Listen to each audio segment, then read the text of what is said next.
बच्चों, इस पाठ का विवरण देने से पहले इस पाठ में आने वाला समानार्थक शब्द और विलोम अर्थक के बारे में मैं पहले बताती हूँ। बाद में मैं इस पाठ का सारांश का विवरण मैं देती हूँ। इधर देखो,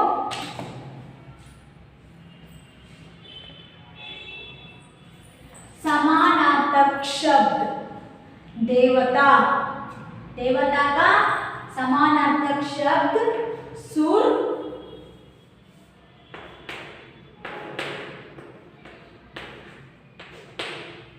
देवता का समानार्थक सुर देव। देवता का समानार्थक शब्द सुर और देव। हाथ। हाथ का समानार्थक शब्द अस्त पाणी। अस्त पाणी। स्थान। स्थान जगह, स्थल। स्थान जगह, स्थल। दानव असुर राक्षस। दानव असुर राक्षस। स्वर्ग देवलोक सुरलोक। स्वर्ग देवलोक और सुरलोक। नेक्स्ट, विलोम शब्द ऑपोजिट। देव का ऑपोजिट दानव। युद्ध शांति। युद्ध का मतलब शांति। युद्ध ऑपोजिट शांति। सीधा उल्टा। सीधा उल्टा। स्वर्ग नरक। स्वर्ग नरक। स्वीकार अस्वीकार। स्वीकार अस्वीकार। आपके पास रफ नोट पुस्तक है ना? रफ नोट पुस्तक में या समानार्थक शब्द और विलोमार्थक शब्द को एक बार लिखो। ओपन करो। मैं 5 मिनट और 2 मिनट्स देती हूँ, जल्दी से लिखो।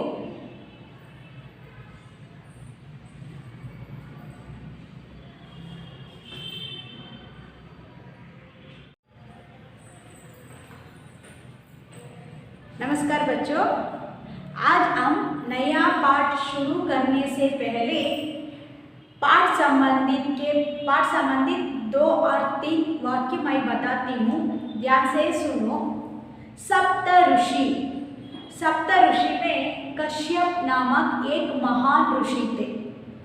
कश्यप नामक एक महान ऋषि थे। ये ऋषि सुर और असुर दोनों के मूल पुरुष थे। मूल पुरुष यानी सुर और असुर दोनों के पिता थे। सुर और असुर या असुर का मतलब देवता और राक्षसों के पिता कौन? सप्तऋषि के एक महान ऋषि कश्यप ने इन दोनों को पिता थे। दक्ष प्रजापति पार्वती का पिता। दक्ष प्रजापति के 13 कन्याएं। 13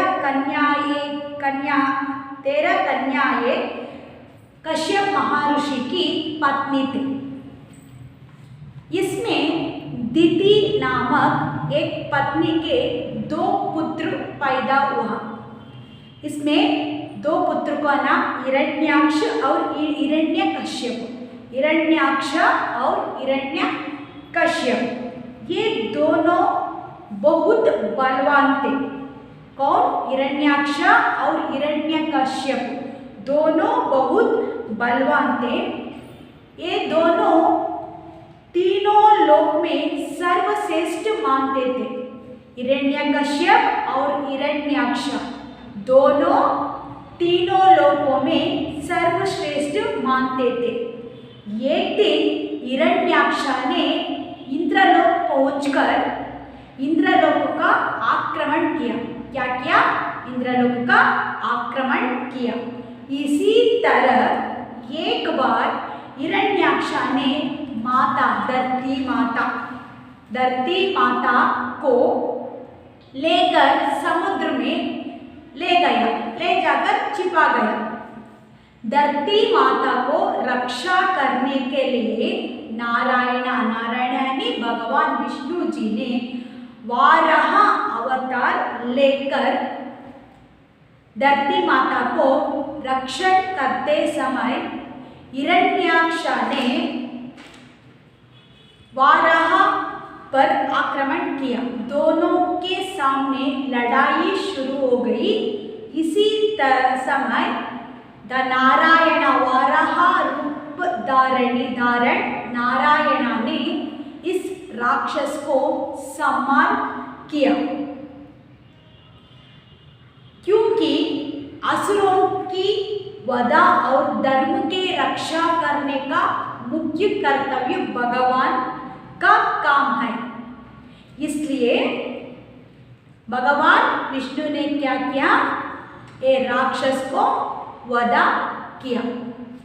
आज हम देवता और दानव नामक एक पाठ है। इसमें एक कहानी की तरह है। मैं पहले पढ़ती हूँ, ध्यान से देखो, बाद में इस कथा का सारांश मैं बताती हूँ। आपके पास पुस्तक है ना? हिंदी भाषा श्रावंती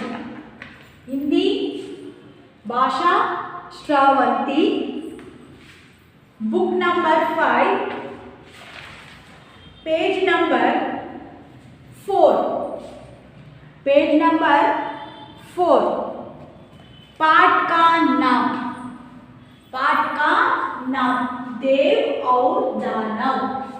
देव यानी गॉड्स, दानव यानी राक्षस डेमन। देव गॉड और दानव यानी राक्षस। ध्यान से सुनो।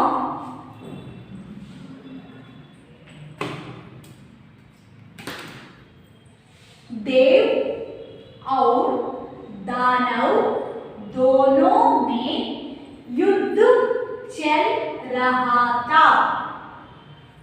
देवता चाहते थे कि सभी दानव स्वर्ग से चले जाए। दानव भी देवताओं को स्वर्ग से भगाना चाह रहे थे। नारद जी ने कहने पर भगवान विष्णु ने देवताओं और दानवों को अपने पास बुलाया। बहुत समझाने पर भी दोनों पक्ष मानने के लिए तैयार नहीं थे। तब भगवान विष्णु ने कहा, मैं ये काम बतलाता हूँ। आप लोग में जो दल पहले समाप्त कर लेगा वही स्वर्ग में रहेगा। क्या आप लोगों को स्वीकार है?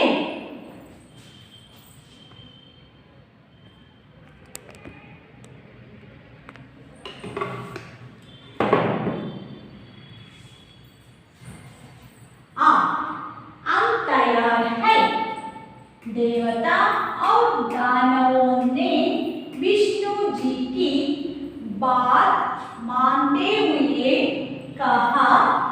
देवता और दानवों ने हाथों में सीधी लकड़ियां बांध दी गई।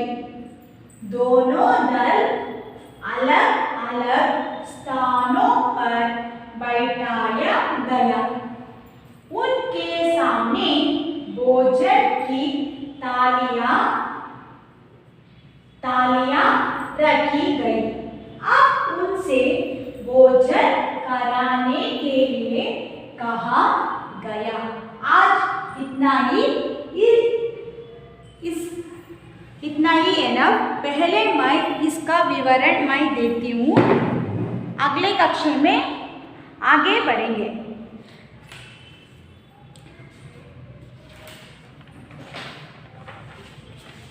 सुनो बच्चों, देव और दानव दोनों में युद्ध चल रहा था।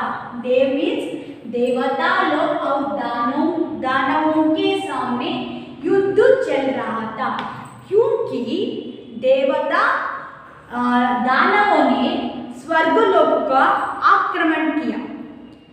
किसने आक्रमण किया?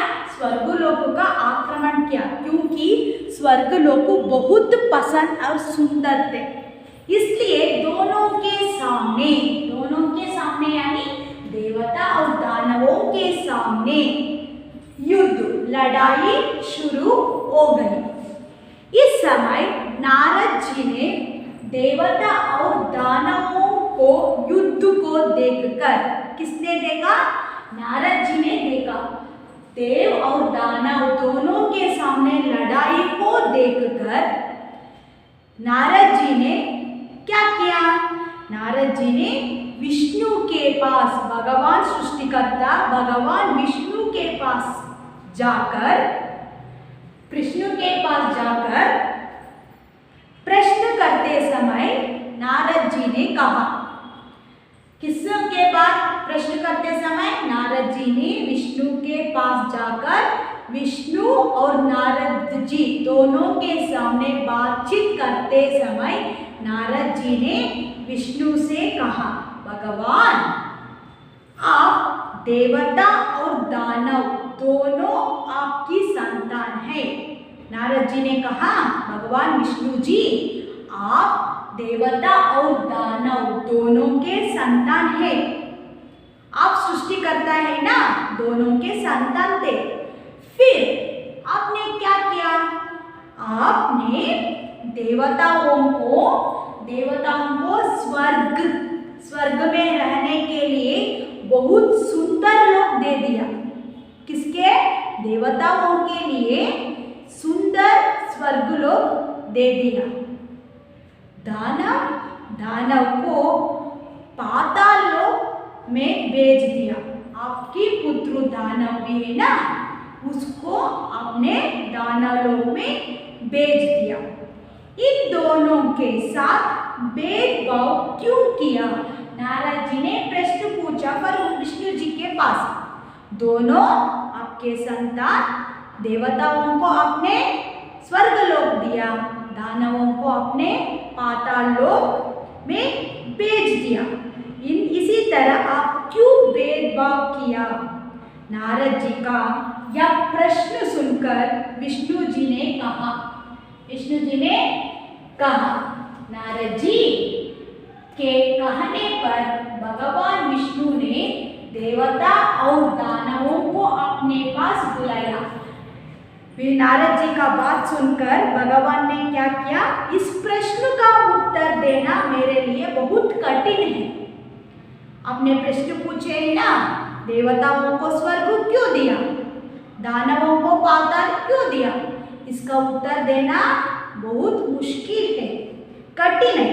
इसलिए तुम देवता और दानवों के पास जाकर मेरी ओर से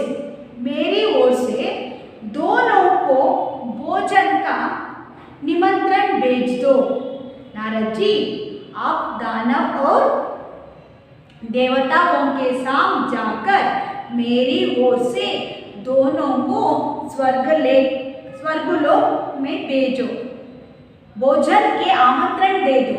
इसी तरह विष्णु जी ने नारद जी से कहा। विष्णु जी के बात सुनकर नारद जी ने क्या किया?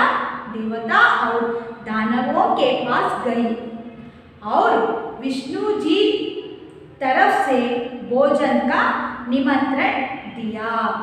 किसने दिया? नारद जी ने दोनों को निमंत्रण दिया। दूसरे दिन दोनों देवता लोग और दानव दोनों नारद जी के बात सुनकर दोनों भोजन के लिए विष्णु लोक पहुँचे। किसने बुलाया? विष्णु जी ने बुलाया।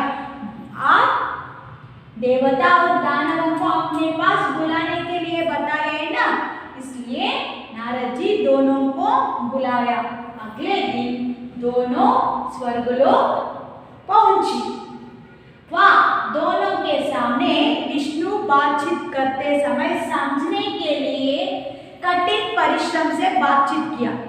दोनों समझने पर भी दोनों पक्ष मानने के लिए तैयार नहीं थे। विष्णु की बात सुनने के लिए देवता और दोनों तैयार नहीं थे। भगवान विष्णु ने सोचा, क्या सोचा? तब विष्णु ने कहा, मैं एक काम बतलाता हूँ, आप लोग में जो दल पहले समाप्त कर लेगा वही स्वर्ग में रहेगा। क्या आप लोगों को स्वीकार है? विष्णु जी ने कहा, मैं एक स्पर्ध देती हूँ। इस स्पर्ध में किस दल पहले समाप्त कर लेगा, इस लोग वही स्वर्ग में रहेगा। क्या आप लोग इसको स्वीकार करते हैं? विष्णु जी ने पूछा। दोनों देवता और दानव दोनों थोड़ा सा समय सोचकर बताया। क्या किया? अब आपका शरत को आप क्या स्पर्धा देते हो? मैं स्वीकार करती हूँ। दोनों स्वीकार किया।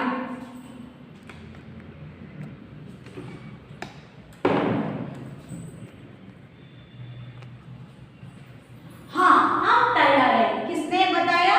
देवता और दानव दोनों लोग ने कहा, हम तैयार है। देवता और दानवों ने विष्णु जी के बात मानते हुए कहा।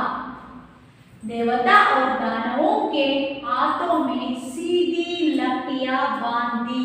विष्णु जी ने क्या किया? स्पर्धा के दोनों लोग तैयार होने के बाद विष्णु जी ने देवता लोग और दानवों के हाथ ना इसमें एक लकड़िया को रख कर रस्सी से बांध दिया। रस्सी से बांध करने के बाद बांध किया। दोनों दल अलग अलग स्थानों पर बैठाया। विष्णु ने क्या किया? दोनों हाथ को लकड़िया से बांध करते समय देवता लोगों को अगला कमरा दिया और दानव को बैठने के लिए अलग कमरे में बैठने के लिए बताया। दोनों के हाथ में सीधी लकड़ियां बांध दी गई। बांधने के बाद उनके सामने क्या भोजन की थालियां रखी गई। पहले विष्णु जी ने क्या किया? देवता और दानवों के हाथ को लकड़िया से बांध करने के बाद